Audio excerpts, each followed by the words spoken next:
Hello friends, good morning. स्वागत है आप सबका शिवकृपा क्लासेज पर। दोस्तों, इस वीडियो में हम लोग आरपीएफ कांस्टेबल व एसआई एग्जाम 2024 के आज शिफ्ट में पूछे जा सकने वाले मोस्ट इंपॉर्टेंट जीके जीएस व करंट अफेयर्स के प्रश्नों को सॉल्व करेंगे। दोस्तों, आपके एग्जाम्स में जीके जीएस व करंट अफेयर्स के जितने भी टॉपिक से क्वेश्चंस पूछे जाने हैं, उन सभी टॉपिक्स को कलेक्ट करके ए टू जेड एक एक क्वेश्चन व एक एक फैक्ट चुन चुन के डाला गया है। इसके अलावा आपके प्रीवियस ईयर एग्जाम्स के प्रश्नों को भी शामिल किया गया है। साथ में एक्स्ट्रा फैक्ट को पूरी तरह से कवर करने का प्रयास किया गया है। तो दोस्तों, आप लोग इन्हें कॉन्सेंट्रेट होकर सॉल्व करें। क्वेश्चंस कम सॉल्व होने पर पुनः प्रश्नों का रिवीजन करें, ताकि आरपीएफ कांस्टेबल व एसआई एग्जाम 2024 में आप लोग जीके जीएस व करंट अफेयर्स के टॉपिक से अच्छा स्कोर कर सके। ध्यान रखें दोस्तों, आपके एग्जाम में जीके जीएस व करंट अफेयर्स का अच्छा खासा वेटेज है। 50 क्वेश्चन आपके यहाँ से पूछे जाएंगे। तो चलिए दोस्तों, ज़्यादा समय न लेते हुए हम लोग इन सभी मोस्ट इंपॉर्टेंट प्रश्नों को सॉल्व करना शुरू करते हैं। दोस्तों, क्वेश्चन नंबर 1 है हमारा, G7 शिखर सम्मेलन 2024 कहाँ पर आयोजित किया जाएगा। रिसेंटली करंट से मोस्ट इंपॉर्टेंट क्वेश्चन है दोस्तों, बिल्कुल आपके ट्रेंड में है, आपके लेवल में है। क्वेश्चन है हमारा, G7 शिखर सम्मेलन 2024 कहाँ पर आयोजित किया जाएगा। करेक्ट आंसर होगा फसानो, इटली में। अब चूंकि दोस्तों करंट से हमारा क्वेश्चन आया हुआ है, तो इस टॉपिक से जितने भी क्वेश्चंस बनते हैं उन सभी प्रश्नों को हम लोग यहीं पे कवर करेंगे। यही हमारे प्रिपरेशन की स्ट्रेटजी है दोस्तों, कि जिस भी टॉपिक्स को हम लोग उठाएंगे उस टॉपिक्स के अधिकांश प्रश्नों को पूरे एक्स्ट्रा फैक्ट के साथ वहीं पे कवर करेंगे। ध्यान दीजिएगा दोस्तों, आप लोग सारे क्वेश्चन सिलेक्ट रखे गए हैं। पहला क्वेश्चन है हमारा, केंद्रीय जांच ब्यूरो यानी कि सीबीआई के संयुक्त निदेशक कौन बने हैं। करेक्ट आंसर होगा अनुराग कुमार। सुपर क्वेश्चन रहेगा आपके एग्जाम के लिए। थोड़ा सा बेसिक बात करते हैं, सुनिएगा दोस्तों। हम लोगों ने अपने इस वैकेंसीज की तैयारी में जो हमारा दोस्तों पूरी तरह से पाठ्यक्रम है, यानी कि आपका पूरा GK, history, polity, geography, economics, उसके बाद आपका पूरा मिससेलेनियस का चैप्टर यानी कि विविध का चैप्टर, पूरा जनरल साइंस, सब कुछ पूरी तरह से दोस्तों हम लोग अपडेट कर चुके हैं। यानी सारी पीडीएफ में इनको दोस्तों हर ट्रेंड से डाल के क्वेश्चंस को रिवाइज भी करवा दिया गया है। करंट की बात रही दोस्तों, तो हम लोगों ने 2023 से शुरू किया था। उसमें दोस्तों अब हम लोगों ने 2023 को पूरी तरह से अपडेट करके 2024 में अप्रैल तक को पूरी तरह से लगभग दोस्तों अपडेट कर चुके हैं। ध्यान रखिएगा। और इन सभी क्लासेस के दोस्तों वीडियोस के पीडीएफ भी हमारे द्वारा अभ्यर्थियों को दिए जा रहे हैं। चलते हैं अगले क्वेश्चन की ओर। क्या हमारा क्वेश्चन, किस राज्य के अंबाची सफेद संगमरमर को हाल ही में जीआई टैग दिया गया। करेक्ट आंसर होगा ये गुजरात का प्रोडक्ट है। ध्यान रखिएगा आप लोग। अगला क्वेश्चन है हमारा, 5वें राष्ट्रीय युवा संसद महोत्सव 2024 में प्रथम पुरस्कार किसने जीता।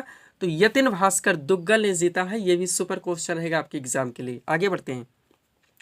क्वेश्चन है दोस्तों, 75वें गणतंत्र दिवस 2024 में सर्वश्रेष्ठ झांकी का अवार्ड किस राज्य को मिला। तो ओडिशा को मिला है। किसे? ओडिशा को। नेक्स्ट, विश्व यकृत दिवस 2024 किस तिथि को मनाया गया। तो 19 अप्रैल को मनाया गया। नेक्स्ट है, राष्ट्रीय समुद्री दिवस 2024 हाल ही में कब मनाया गया। तो ये 5 अप्रैल को मनाया गया। अगला है, हाल ही में किस राज्य में शिग्मोत्सव 2024 मनाया गया है। तो गोवा में मनाया गया है। सुपर क्वेश्चन रहेगा। अब ये स्टेटिंग में भी डाल लीजिए आप लोग, शिग्मोत्सव महोत्सव या पर्व त्यौहार किस राज्य में मनाया जाता है। गोवा में। ऐसे भी करके क्वेश्चन स्टेटिक में पूछा जाता है। अगला क्वेश्चन है हमारा, पुलिस अनुसंधान व विकास ब्यूरो के नए महानिदेशक कौन बने हैं। करेक्ट आंसर होगा राजीव शर्मा। पूरी तरह से आप लोग अपडेट रहेंगे। चलते हैं अगले क्वेश्चन की ओर। क्या हमारा क्वेश्चन, विश्व वेटलैंड दिवस 2024 का अंतर्राष्ट्रीय सम्मेलन कहाँ आयोजित हुआ। तो इंदौर मध्य प्रदेश में किया गया। सुपर क्वेश्चन रहेगा। नेक्स्ट, ग्लोबल रिस्क रिपोर्ट 2024 किसके द्वारा जारी किया गया। तो विश्व आर्थिक मंच के द्वारा जारी किया गया है। Next, US India tax forum का अध्यक्ष किसे नियुक्त किया गया है। तरुण बजाज को। नेक्स्ट है, फार्मूला 1 यानी कि F1 जापानी ग्रैंड प्रिक्स 2024 किसने जीता है। तो मैक्स वर्स्टेपेन ने जीता है। पूरी तरह से आप अपडेट रहेंगे। चलते हम लोग अगले क्वेश्चन की ओर। अगला क्वेश्चन हमारा क्या दोस्तों, विश्व प्रेस स्वतंत्रता सूचकांक 2024 में भारत कौन से स्थान पर है। तो 159वें स्थान पर। नेक्स्ट, विश्व साइबर अपराध सूचकांक 2024 में भारत कौन से स्थान पर है।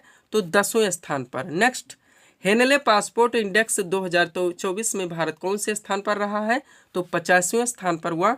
अंतर्राष्ट्रीय बौद्धिक संपदा सूचकांक 2024 में भारत किस स्थान पर रहा है। तो 42वें स्थान पर। चारों सुपर क्वेश्चन है, एक साथ डाल दिए गए हैं। ध्यान रखेंगे आप लोग। आगे बढ़ते हैं। पहला क्वेश्चन यहाँ से है, किस राज्य में भारत के पहले स्किल इंडिया सेंटर का उद्घाटन किया गया। तो इस संबलपुर ओडिशा में किया गया है। एग्जैक्ट लोकेशन भी हमारे द्वारा डाल दिया जाता है, ताकि अगर ऑप्शन में आपकी यही आए तो आपके क्वेश्चन मिस ना हो और ना ही आप लोगों को तुक्का लगाना पड़ेगा। नेक्स्ट है, भारत ने किस वर्ष तक पहला रणनीतिक पेट्रोलियम रिजर्व बनाने का लक्ष्य रखा है? तो 2029 से लेकर 30 तक। नेक्स्ट, पहला परमाणु ऊर्जा शिखर सम्मेलन 2024 कहाँ आयोजित किया गया? तो ब्रुसेल्स बेल्जियम में किया गया है। वहाँ भारत के किस राज्य में दुनिया की पहली वैदिक घड़ी स्थापित की गई है? तो उज्जैन मध्य प्रदेश में। पूरी तरह से आप अपडेट रहेंगे। ये करंट के क्वेश्चन थे दोस्तों, जिनको हम लोग एक साथ कवर किए हैं। आगे बढ़ते हैं, थोड़ा सा पीडीएफ के बारे में बात करेंगे, पुनः हम लोग नेक्स्ट क्वेश्चन की ओर चलेंगे। ध्यान देंगे आप लोग, 4 पीडीएफ यहाँ पे हमारा लगा हुआ है, लेकिन हम लोग सबसे पहले आरपीएफ कांस्टेबल व एसआई एग्जाम 2024 के बारे में बात करेंगे, जिसका यहाँ पे हम लोग दोस्तों प्रिपरेशन भी कर रहे हैं। दोस्तों इसमें जो आपका पाठ्यक्रम आएगा, आप ध्यान रखिए, बात हो चुकी है, पूरा जीके आएगा आपका, यानी कि हिस्ट्री, पॉलिटी, जियोग्राफी, इकोनॉमिक्स, आपका पूरा विविध यानी मिससेलेनियस का चैप्टर आएगा, जो कि आपके एग्जाम में पूरी तरह से ट्रेंड में रहता है। आपका पूरा जीएस यानी जनरल साइंस व करंट अफेयर्स, इन सब के पूरे पाठ्यक्रम को टोटल 25 पीडीएफ में अपडेट किया गया है, जिसकी पेड फीस 100 रुपये रखी गई। व्हाट्सअप नंबर आप लोगों के सामने, जहां पर आप जुड़कर पीडीएफ ले सकते हैं। सेकंड पीडीएफ के बारे में बात करें दोस्तों, जो कि हमारा कंबाइंड पीडीएफ है, अभ्यर्थियों को दिया जा रहा है, वो बिहार एसएससी व बिहार पुलिस कांस्टेबल का है। Next, UP police constable exam 2024 का पीडीएफ भी हमारे द्वारा अभ्यर्थियों को दिया जा रहा है। पाठ्यक्रम आप लोग जानते हैं, आपका पूरा जीके आएगा ही, पूरा विविध यानी मिससेलेनियस भी आएगा, पूरा जीएस जनरल साइंस आएगा, पूरा करंट आएगा, सामान्य हिंदी आएगा, यूपी स्पेशल में स्टेटिक व करंट, ये सारी चीज़ें आएंगी, जिनके पीडीएफ को दोस्तों 39 यानी कि 39 दोस्तों पीडीएफ में पूरी तरह से कवर किया गया है, जिसकी पेड फीस भी 100 रुपये रखी गई है। लास्ट पीडीएफ जो हमारे द्वारा अभ्यर्थी को दिया जा रहा है, एसएससी सीपीओ एसआई एग्जाम 2024 के नाम से। और पाठ्यक्रम आप लोग जानते हैं दोस्तों कि आपका पूरा जीके आएगा ही, पूरा मिससेलेनियस विविध आएगा, पूरा करंट आएगा, ये सारी चीज़ें दोस्तों। और ये आप लोग जानते हैं कि एसएससी के द्वारा जितने भी एग्जाम कंडक्ट करवाए जाते हैं, चाहे दोस्तों आपका सीजीएल हो, सीएचएसएल हो, एमटीएस या फिर जीडी, इन सब के पाठ्यक्रम को भी पूरी तरह से कवर कर रहा है। एक बात ऑलरेडी कहना चाहेंगे दोस्तों, जितने लोग पीडीएफ ले चुके ले रहे हैं, आप लोग दोस्तों पीडीएफ को अच्छे से रिवाइज करें। आप जानते हैं कि एक सेट पर कितने लोग फाइट करते हैं, तो दोस्तों भीड़ से अलग होकर कुछ अच्छा आप लोगों को करना ही पड़ेगा। चलते हम लोग अगले क्वेश्चन की ओर। अगला क्वेश्चन है दोस्तों हमारा, प्रधानमंत्री विश्वकर्मा योजना की शुरुआत कब की गई? करेक्ट आंसर होगा सितंबर 2023 में। एवरग्रीन टॉपिक है, आपका सुपर टॉपिक है और मोस्ट इम्पोर्टेंट क्वेश्चन ऊपर डाल दिया गया है। अब क्वेश्चन किस टॉपिक से, जो दोस्तों सेंट्रल गवर्नमेंट की मोस्ट इम्पोर्टेंट जितनी दोस्तों योजनाएं रही हैं, चाहे स्टेटिक में दोस्तों यानी पुरानी योजनाएं या नई योजनाएं, जहां जहां से आपके एग्जाम में बराबर क्वेश्चन बनते हैं, तो सब कुछ दोस्तों इस सीट में पूरी तरह से कवर किया गया है। अगर इस सीट को आप लोग रिवाइज रखते हैं, इस टॉपिक से कोई भी क्वेश्चन आपके एग्जाम में पूछे जाएंगे, ना क्वेश्चन आपके मिस होंगे और ना ही क्वेश्चन आपके गलत होंगे। चलिए शुरू करते हैं हम लोग। क्वेश्चन है हमारा, प्रधानमंत्री विश्वकर्मा योजना की शुरुआत कब की गई? करेक्ट आंसर का सितंबर 2023 में। अब एक तरफ महत्वपूर्ण कार्यक्रम और योजनाओं के नाम दिए गए सेंट्रल गवर्नमेंट के, दूसरी तरफ उनके स्थापना वर्ष दिए गए हैं। सबसे पहले सामुदायिक विकास कार्यक्रम मोस्ट इम्पोर्टेंट, हम लोग जानते हैं, इसकी शुरुआत कब की गई? तो 2 अक्टूबर 1952 को। जहाँ पे हम डेट रखे हैं, आप लोग प्रिपेयर रहिएगा, क्वेश्चन वहाँ से पूछा था, डेट आता है आपके ऑप्शन में, इसलिए रखा गया है। नेक्स्ट, स्वर्ण जयंती ग्राम स्वरोजगार योजना, इसकी शुरुआत कब की गई थी? तो अप्रैल 1999 में। नेक्स्ट है अन्नपूर्णा योजना, मोस्ट इंपॉर्टेंट, शुरुआत कब की गई थी? मार्च 1999 में। अगला है अंत्योदय योजना, अंत्योदय अन्न योजना, नाम सब क्या आप जानते हैं, सुने भी है, कब शुरुआत की गई थी? ये दोस्तों पूरी तरह से क्रम वाइज डाल दिया गया है, आप लोग अपडेट रहिएगा। तो अंत्योदय अन्न योजना की शुरुआत हुई थी 25 दिसंबर 2001 को। आगे बढ़ते हम लोग। अगला क्या है दोस्तों हमारा, प्रधानमंत्री ग्रामोदय योजना, मोस्ट इंपॉर्टेंट, इसकी शुरुआत हुई थी 2000 से 2001 के बीच में। नेक्स्ट, जननी सुरक्षा योजना, मोस्ट इंपॉर्टेंट, इसकी शुरुआत हुई थी 8 मार्च 2003 से। राष्ट्रीय ग्रामीण रोजगार गारंटी योजना, यानी कि पहले नरेगा की ही बात की जाएगी, पहले यही शुरू हुई थी, कब? 2 फरवरी 2006 को, और ये कन्वर्ट करके मनरेगा में बदला गया दोस्तों 2 अक्टूबर 2009 को, दोनों ध्यान रखेंगे। प्रधानमंत्री जन धन योजना की शुरुआत की गई थी 28 अगस्त 2014 को। प्रधानमंत्री फसल बीमा योजना की शुरुआत की गई थी 13 जनवरी 2016 को। उज्ज्वला योजना सब आप जानते ही हैं, शुरुआत हुई थी 1 मई 2016 को। राष्ट्रीय पोषण मिशन की शुरुआत की गई थी 8 मार्च 2018 को। आगे बढ़ते हम लोग। अगला हमारा मोस्ट इंपॉर्टेंट है दोस्तों क्या, आयुष्मान भारत, इसकी शुरुआत कब की गई थी? 1 अप्रैल 2018 को। प्रधानमंत्री वय वंदना योजना, इसकी शुरुआत हुई थी 2017 को। सौभाग्य योजना, जिसे हम लोग बिजली योजना के नाम से भी जानते हैं, सितंबर 2017 में शुरू की गई थी। प्रधानमंत्री किसान सम्मान निधि योजना, मोस्ट इंपॉर्टेंट, दिसंबर 2018 में शुरू की गई थी। प्रधानमंत्री गरीब कल्याण योजना, मोस्ट इंपॉर्टेंट, मार्च 2020 में शुरू की गई थी। और प्रधानमंत्री किसान मानधन योजना इसकी शुरुआत हुई थी मई 2019 में, और प्रधानमंत्री स्वनिधि योजना ये भी मोस्ट इंपॉर्टेंट जो कि जून 2020 में। ये इतने आप कवर रखेंगे दोस्तों तो इस टॉपिक से कोई भी क्वेश्चन बनेंगे, क्वेश्चन आपके सॉल्व हो जाएंगे। चलते हम लोग अगले क्वेश्चन की ओर। और आपके पाठ्यक्रम में ये सारी चीजें हैं जो हमारे द्वारा दी जा रही हैं, ध्यान रखेंगे आप लोग। अगला क्वेश्चन हमारा क्या है, बंगाल का प्रथम गवर्नर कौन था? करेक्ट आंसर होगा रॉबर्ट क्लाइव। कौन था बंगाल का प्रथम गवर्नर? Robert Clive. अब टॉपिक क्या है दोस्तों हमारा, जितने गवर्नर जनरल आप लोग जानते हैं आपका ट्रेंडिंग टॉपिक है, क्योंकि ये आधुनिक भारत यानी कि दोस्तों आधुनिक भारत यानी कि हमारा जो इतिहास है दोस्तों, भारतीय राष्ट्रीय आंदोलन का जो चैप्टर है वो पूरी तरह से दोस्तों यहाँ पे फॉलो हो रहा है। तो अगर इस सीट को दोस्तों आप लोग पूरी तरह से रिवाइज रखते हैं तो यहाँ से बहुत सारे क्वेश्चन आपके क्लियर रहेंगे जो कि आपके एग्जाम में बराबर पूछे जाते हैं। चलिए शुरू करते हैं हम लोग।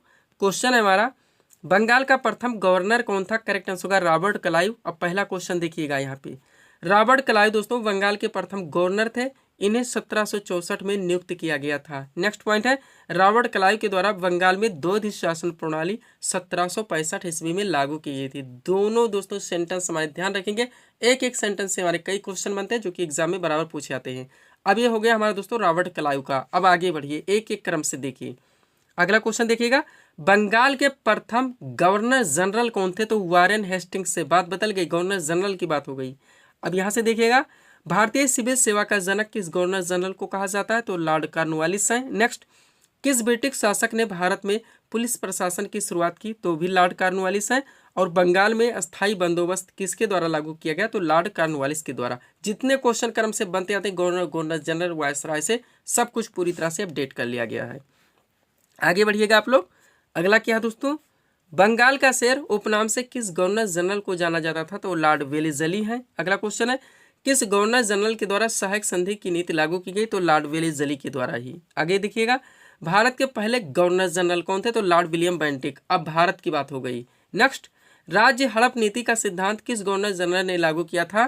तो लॉर्ड डलहौजी। हजारों बार पूछा गया एग्जाम में। नेक्स्ट, भारत का पहला ब्रिटिश वायसराय कौन था? तो लॉर्ड कैनिंग थे। नेक्स्ट, भारत में पहली जनगणना किस गवर्नर जनरल के शासनकाल में की गई? तो लॉर्ड मेयो के शासनकाल में, आप लोग जानते होंगे 1872 में। नेक्स्ट, वर्नाक्यूलर प्रेस एक्ट किसके द्वारा पारित किया गया? लॉर्ड लिटन के द्वारा। Most important question. और भारत में स्थानीय स्वशासन का जनक किसे कहा जाता है? तो लॉर्ड रिपन को कहा जाता है। इन्होंने 1881 में दोस्तों इन्हीं के शासनकाल में भारत में प्रथम बार नियमित जनगणना की शुरुआत की गई थी, जानते होंगे आप लोग। अगला क्वेश्चन, भारत में नियमित जनगणना आ भी गया की शुरुआत किसके शासनकाल में हुई थी? तो लॉर्ड रिपन के। कब? 1881 में। नेक्स्ट, भारतीय राष्ट्रीय कांग्रेस की स्थापना किस वायसराय के शासनकाल में हुई? तो लॉर्ड डफरिन। ये भी ध्यान रखेंगे। अगला क्वेश्चन देखिएगा, 1905 में बंगाल का विभाजन किसके द्वारा किया गया? लॉर्ड कर्जन के द्वारा। डेट क्वेश्चन में ही डाल दिया गया इस भी यहाँ पे, तो ये भी आप लोग ध्यान रखेंगे। नेक्स्ट, बंगाल का विभाजन किस गवर्नर जनरल के द्वारा रद्द किया गया? तो लॉर्ड हार्डिंग के द्वारा। एक ही जगह पे सब डाल दिया गया। बंगाल का विभाजन कब हुआ था? 1905 में। किसने की थी? लॉर्ड कर्जन ने। और इसको रद्द किसने किया? तो लॉर्ड हार्डिंग ने किया। ये भी यहीं पे मेंशन कर दिया गया ताकि कम से कम समय में आप अपने सारे पाठ्यक्रम के जितने फैक्ट बनते हैं पूरी तरह से रिवाइज रखें और कन्फ्यूजन ना क्रिएट हो। अगला क्वेश्चन देखिएगा, जलियांवाला बाग हत्याकांड के समय भारत के वायसराय कौन थे? तो लॉर्ड चेम्सफोर्ड थे। नेक्स्ट, 1919 में रॉलेट एक्ट किसके कार्यकाल में पारित हुआ था? लॉर्ड चेम्सफोर्ड के ही। आगे बढ़िएगा, भारत में खिलाफत आंदोलन किसके शासनकाल में शुरू हुआ था? तो लॉर्ड चेम्सफोर्ड के ही। तीनों ध्यान रखेंगे। और साइमन कमीशन का आगमन किस वायसराय के कार्यकाल में हुआ था? तो लॉर्ड इरविन के। ये भी ध्यान रखेंगे। आगे बढ़िए, अब लॉर्ड इरविन आया तो गांधी इरविन समझौता कब हुआ था? 5 मार्च 1931। फेवरेट क्वेश्चन है वनडे एग्जाम का, आप लोग जानते होंगे। नेक्स्ट, स्वतंत्र भारत के प्रथम गवर्नर जनरल कौन थे? तो लॉर्ड माउंटबेटन। अब स्वतंत्रता की ओर आ गए। भारत का अंतिम ब्रिटिश वायसराय कौन था? तो भी लॉर्ड बेटन। और लास्ट क्वेश्चन यहाँ से देखिएगा, स्वतंत्र भारत के पहले भारतीय गवर्नर जनरल कौन थे? तो चक्रवर्ती राजगोपालाचारी। इसके बाद आप जानते हैं कि दोस्तों गवर्नर जनरल का पद समाप्त कर दिया गया। पीडीएफ के बारे में ऑलरेडी बात हो चुकी है। कंबाइन है हमारा बिहार एसएससी व बिहार पुलिस कांस्टेबल का, आरपीएफ कांस्टेबल व S exam 2024, SSC CPO S exam 2024 और यूपी पुलिस कांस्टेबल एग्जाम 2024। बढ़ते हम लोग अगले क्वेश्चन की ओर। अगला क्वेश्चन हमारा क्या दोस्तों देखेंगे आप लोग, भारत की सर्वोच्च पर्वत चोटी कौन सी है? तो K2 है, यानी कि गार्डविन आस्टिन। यह हमारा क्वेश्चन आंसर था। क्वेश्चन कहाँ से है? भूगोल से आया है दोस्तों। टॉपिक क्या है जो महत्वपूर्ण दोस्तों? पर्वत से आया है। पर्वत चोटियां आप लोग जानते हैं, तो यहाँ से उत्तर भारत, दक्षिण भारत जितने महत्वपूर्ण दोस्तों शिखर, पर्वत, चोटी, यहाँ से क्वेश्चन बनते हैं। और पर्वत आएगा तो नदियों के नाम भी आएंगे। तो इससे टॉपिक से रिलेटेड जितने क्वेश्चन हो सकते हैं दोस्तों उनको यहाँ पे कवर करने का प्रयास किया गया है। आगे इस सीट को रिवाइज रखेंगे तो बहुत सारे क्वेश्चन दोस्तों आपके यहाँ से क्लियर रहेंगे। चलते हम लोग क्वेश्चन की ओर। क्या हमारा क्वेश्चन, भारत की सर्वोच्च पर्वत चोटी कौन सी है? तो K2 है, यानी कि गार्डविन आस्टीन। अब पहला क्वेश्चन देखिए, क्वेश्चन है दोस्तों, प्रायद्वीपीय भारत की सबसे ऊंची चोटी कौन सी है? तो अनाईमुडी है, ध्यान रखेंगे एक एक क्वेश्चन। नेक्स्ट, प्रायद्वीपीय भारत की दूसरी सबसे ऊंची चोटी कौन सी है? तो डोडा बेट्टा है, ये क्लियर कर दिया हमने। प्रायद्वीपीय भारत या दक्षिण भारत की सबसे ऊंची चोटी अनाईमुडी, सेकंड पे डोडा बेट्टा, दोनों ध्यान रखेंगे, सेकंड पूछा भी जाता है बराबर। आगे देखिएगा, सतपुड़ा पर्वत श्रेणी की सबसे ऊंची चोटी कौन सी है? तो धूपगढ़ है, ये भी मोस्ट इंपॉर्टेंट है। अगला, गारो, खासी और जयंतिया पहाड़ियां कहाँ पर स्थित है? मेघालय में, तीनों के साथ डाल दिया गया, ध्यान रखिएगा, अलग अलग पूछा जाए गारो या खासी या जयंतिया तो आप अपडेट रहेंगे। नेक्स्ट, कृष्णा नदी किस पर्वत से निकलती है? तो महाबलेश्वर से। अगला है, कंचनजंगा भारत के किस राज्य में स्थित है? करेक्ट आंसर होगा सिक्किम में। नेक्स्ट, नंदा देवी किस राज्य की सबसे ऊंची चोटी है? तो उत्तराखंड की। रिवाइज जरूर करेंगे दोस्तों, बहुत सारे क्वेश्चन यहाँ घुमा घुमा के इसमें से आपको मिल जाएंगे, डाकले तो मिलेंगे ही। नेक्स्ट, इसलिए मैं PDF के बारे में बार बार बोलता रहता हूँ। अगला है, अरावली पर्वत श्रेणी की सबसे ऊंची चोटी कौन सी है? तो गुरु शिखर है। नेक्स्ट, सतमाला पर्वत श्रेणी भारत के किस राज्य में स्थित है? करेक्ट आंसर होगा महाराष्ट्र में। किस राज्य में स्थित है? महाराष्ट्र में। आगे बढ़ते हैं हम लोग। अगला क्वेश्चन क्या है दोस्तों, पारसनाथ की पहाड़ी भारत के किस राज्य में स्थित है? तो झारखंड में। नेक्स्ट, सैडल पीक कहाँ पर स्थित है? करेक्ट आंसर होगा अंडमान निकोबार द्वीप समूह में। बार बार पूछा था सैडल पीक, ये दोस्तों श्रेणी एक चोटी है, किस राज्य में स्थित है या कहाँ पे स्थित है? तो अंडमान निकोबार द्वीप समूह में स्थित है। अगला देखिएगा, सह्याद्री पर्वत श्रृंखला का दूसरा नाम क्या है? तो पश्चिमी घाट है। क्या है? पश्चिमी घाट है। आगे बढ़ते हैं। अगला क्वेश्चन क्या है दोस्तों, किस पहाड़ी पर पूर्वी घाट पश्चिमी घाट से मिलता है? तो नीलगिरी पहाड़ी पर, बहुत बार पूछा गया है। नेक्स्ट, रायसीना की पहाड़ी कहाँ पर स्थित है? नई दिल्ली में। आप लोग जानते होंगे राष्ट्रपति भवन रायसीना हिल्स, ऐसे करके तो समझ जाएंगे कॉमन सेंस लगा के। नेक्स्ट, अरावली तथा विंध्य श्रेणी के बीच कौन सा पठार स्थित है? तो मालवा का पठार है। अगला, अन्नामलाई की पहाड़ियां किस राज्य में स्थित है? तो केरल में। व महेंद्रगिरी शिखर किस राज्य में स्थित है? उड़ीसा में। सब कुछ जितना हो सकता है पूरी तरह से अपडेट कर लिया गया है, इसको आप लोग रिवाइज जरूर रखेंगे। चलते हम लोग अगले क्वेश्चन की ओर। अगला क्वेश्चन हमारा क्या दोस्तों, नागानंद रत्नावली एवं प्रियदर्शिका नामक पुस्तक की रचना किसने की थी? हर्षवर्धन ने। क्वेश्चन कितना अच्छा से डाला गया दोस्तों, 3 पुस्तकों के नाम एक साथ रखेंगे, तीनों मोस्ट इंपोर्टेंट है, लेखक के नाम दे दी गई, ये हमारा क्वेश्चन आंसर हो गया। अब टॉपिक क्या आया हुआ है, जो भाई महत्वपूर्ण प्राचीन पुस्तकें थी, आप जानते हैं बराबर क्वेश्चन यहाँ से बनते हैं, तो उससे रिलेटेड जितने क्वेश्चन बन सकते हैं दोस्तों, यानी रचनाकारों या लेखक के नाम, उनको पूरी तरह से सीट में अपडेट रखा गया है। सीट को आप लोग अपडेट रखते हैं, बहुत सारे क्वेश्चन यहाँ से दोस्तों आपको एग्जाम में बराबर देखने को मिल जाते हैं। चलते हम लोग शुरू करते हैं। क्वेश्चन है, नागानंद रत्नावली एवं प्रियदर्शिका नामक पुस्तक की रचना किसने की थी? हर्षवर्धन ने। अब एक तरफ महत्वपूर्ण पुस्तकों के नाम है, दूसरी तरफ संबंधित लेखक या रचनाकार के नाम दिए गए हैं। शुरू करते हैं हम लोग पहले पॉइंट से। क्या है? मृच्छकटिकम लेखक कौन है? शूद्रक हैं। मुद्रा राक्षस के लेखक विशाख दत्त हैं। पृथ्वीराज रासो के लेखक चंद्रवरदाई हैं। गोरा के लेखक कौन दोस्तों? रविन्द्रनाथ टैगोर। ये भी मोस्ट इंपॉर्टेंट है, ध्यान रखिए आप लोग, गोरा। आगे बढ़ते हैं। अगला पुस्तक कौन सा है दोस्तों? 10 टू पाकिस्तान लेखक कौन है? खुशवंत सिंह है। कुरुक्षेत्र के लेखक रामधारी सिंह दिनकर हैं। पंचतंत्र के लेखक विष्णु शर्मा है। नेचुरल हिस्ट्री के लेखक पिल्ली है। शाहनामा मोस्ट इंपॉर्टेंट लेखक फिरदौसी है। हुमायूंनामा की लेखक दोस्तों कौन है? गुलवदन बेगम। गीतांजलि के रविन्द्रनाथ टैगोर है। पोस्ट ऑफिस के भी रविन्द्रनाथ टैगोर हैं, दोनों ध्यान रखिएगा। थोड़े और रह गए हैं, क्या क्या है दोस्तों? पहला हमारा लाइफ डिवाइन लेखक है अरविंद घोष। अनामिका के लेखक सूर्यकांत त्रिपाठी निराला है। राज तरंगिणी के लेखक कल्हड़ है। किताबुल हिंद के लेखक अलबरूनी है। चिदम्बरा के लेखक सुमित्रानंदन पंत है। द डार्क रूम के लेखक R.K. नारायण है। और माइक एक्सपेरिमेंट विद ट्रूथ के लेखक महात्मा गांधी है। सारे आप जानते हैं कि सुपर पॉइंट है, यानी सुपर क्वेश्चन बनते हैं यहाँ से, तो ये पूरी तरह से यहाँ पे अपडेट करवा दिया गया है। PDF के लिए व्हाट्सअप नंबर हमारा ये लगा हुआ है। चलते हैं दोस्तों हम लोग अगले क्वेश्चन की ओर। अगला क्वेश्चन हमारा क्या है देखेंगे आप लोग। क्वेश्चन रखा गया है, पामीर का पठार कहाँ पर स्थित है? करेक्ट आंसर होगा तिब्बत में। कहाँ पे स्थित है? तिब्बत में। क्वेश्चन कहाँ से है? ये भी ज्योग्राफी। अभी पर्वत नदी देखिए, अब पठार देख लीजिए। इस सीट में पठार से रिलेटेड हमारा क्वेश्चन आया हुआ है, तो इससे रिलेटेड इस सीट में सब कुछ कवर किया गया ही होगा। अगर इस सीट को आप दोस्तों पूरी तरह से प्रिपेयर रखते हैं तो पठार से रिलेटेड जो कि आपके एग्जाम में पूरी तरह से दोस्तों दिया गया है, ये सारे क्वेश्चन आपके क्लियर रहेंगे। कोई भी क्वेश्चन एग्जाम में पूछे जाएंगे ना, क्वेश्चन आपके मिस होंगे, ना ही आप लोगों को तुक्का लगाना पड़ेगा। चलिए शुरू करते हैं हम लोग। क्वेश्चन हमारा, पामीर का पठार कहाँ पर स्थित है? करेक्ट आंसर होगा तिब्बत में। एक तरफ विश्व के प्रमुख पठार, दूसरी तरफ उनकी स्थिति। सबसे पहले एशिया माइनर का पठार जो कि तुर्की में स्थित है। अनातोलिया का पठार तुर्की में स्थित है। मेसेटा पठार स्पेन में स्थित है। चियापास पठार दक्षिणी मैक्सिको में स्थित है। आगे बढ़ते हम लोग। अगला क्या दोस्तों हमारा, अलास्का या यूकान पठार अमेरिका में स्थित है। कोलंबिया पठार अमेरिका में स्थित है। ग्रेट बेसिन पठार अमेरिका में स्थित है। कोलोरेडो पठार अमेरिका में स्थित है। सब एक साथ दे दिया गया है। ग्रीनलैंड पठार ग्रीनलैंड में है। पामीर का पठार जो हमारा क्वेश्चन था तिब्बत में है। मैक्सिको का पठार मैक्सिको में है। मंगोलिया का पठार मंगोलिया में है। एक क्वेश्चन की कीमत आप लोग जानते हैं दोस्तों, वो सारे टॉपिक जहाँ से आपके एग्जाम में क्वेश्चन बनने हैं पूरी तरह हमें द्वारा अपडेट करवा दिया गया है। अगला क्या है, बोलीविया का पठार बोलीविया में। दक्कन का पठार भारत में। अबिसिनिया का पठार इथोपिया सोमालिया में। मेडागास्कर का पठार मेडागास्कर अफ्रीका में। ऑस्ट्रेलिया का पठार पश्चिमी ऑस्ट्रेलिया में।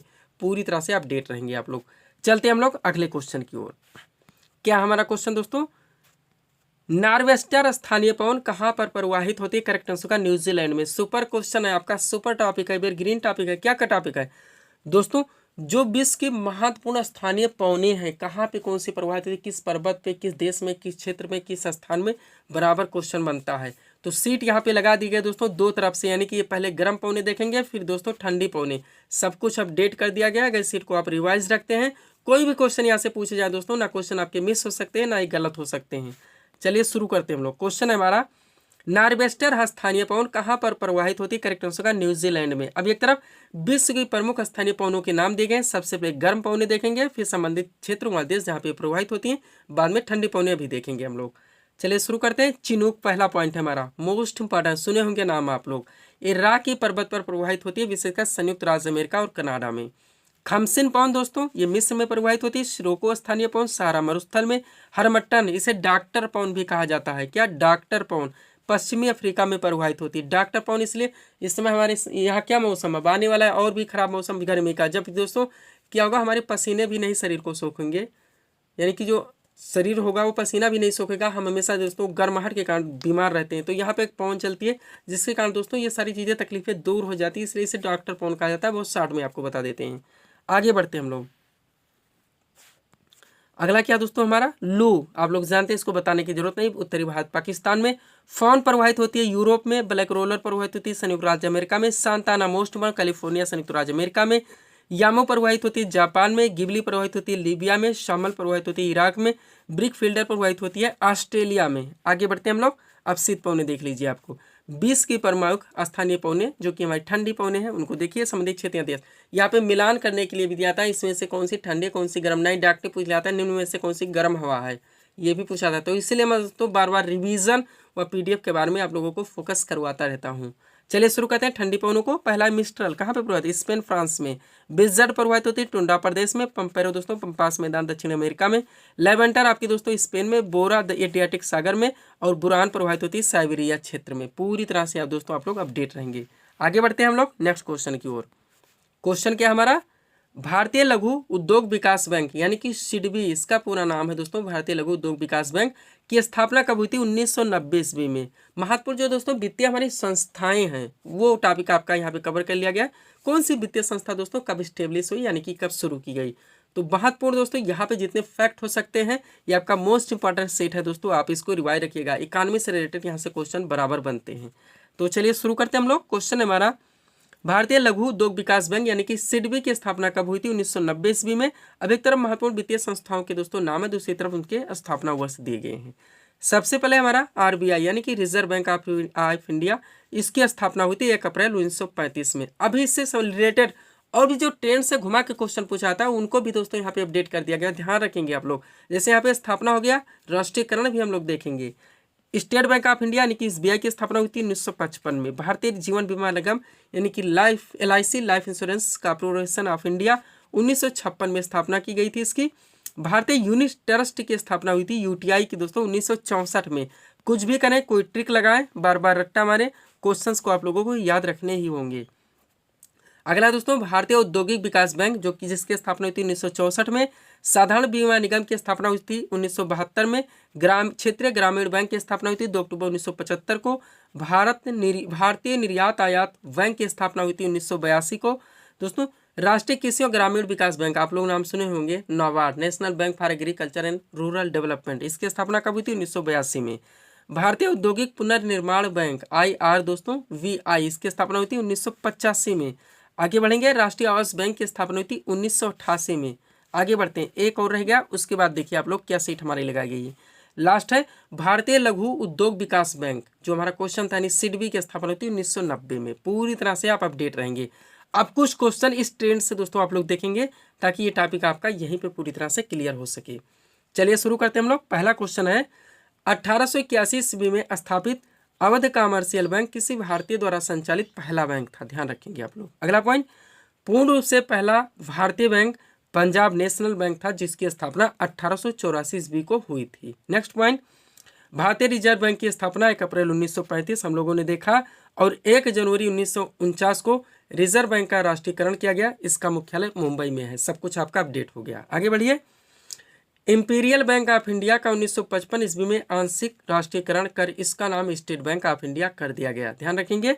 नेक्स्ट पॉइंट देखिएगा, मोस्ट इंपॉर्टेंट, 19 जुलाई जरूर ध्यान रखेंगे। 1969 को 14 बड़े व्यवसायी बैंकों का राष्ट्रीयकरण कर दिया गया था। नेक्स्ट, 15 अप्रैल 1900 ईस्वी को दोस्तों 6 निजी बैंकों का राष्ट्रीयकरण किया गया है। सारे ऐसे फैक्ट हैं जहां से क्वेश्चन बराबर बनते हैं, तो ध्यान रखेंगे आप लोग।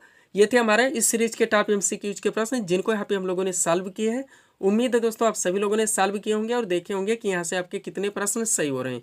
तो दोस्तों इसी तरह के वीडियोस के लिए आप हमारे स्टडी चैनल शिव कृपा क्लासेस से जुड़े चैनल को सब्सक्राइब करें ताकि हमारे द्वारा दिए जाने वाले सभी वीडियोस आप क्रम से सबसे पहले देख सकें। तो मिलते हैं दोस्तों नेक्स्ट वीडियोस में। Thanks for watching.